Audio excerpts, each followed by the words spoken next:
Good morning. Welcome again to Morning Devotions, and thank you to our time together. We want to get back into our normal pattern of doing things at COP.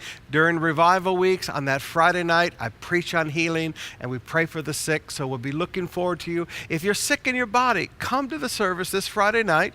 If you're watching and you can't get there, email us a prayer request, and we'll be praying for you. But this is a special time of prayer once a month where we love to anoint the sick with oil and pray for the sick. But right now, I want you to come with me to Luke chapter 22. Luke 22, in the Garden of Gethsemane. At last, Jesus stood up again and returned to his disciples, only to find them asleep, exhausted from grief. Now notice that, exhausted from grief. Now that should not surprise you. How many times have you heard us say, or we said to each other, the child cried themselves to sleep? Exhausted from crying, exhausted from grief. Now, brothers and sisters, I want you to understand, the joy of the Lord gives us strength.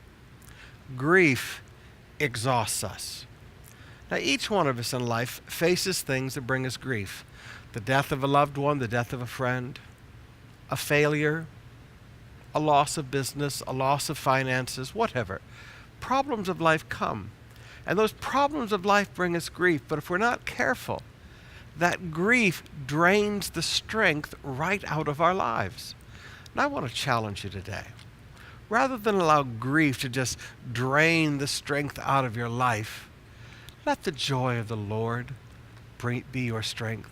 Let God fill you with joy. Let God just lift you and make you strong from the inside out as he fills you with his joy. The joy of the Lord is your strength. Fear, that's a negative. Grief, that's an even worse negative. It just drains your strength. Be filled with his joy.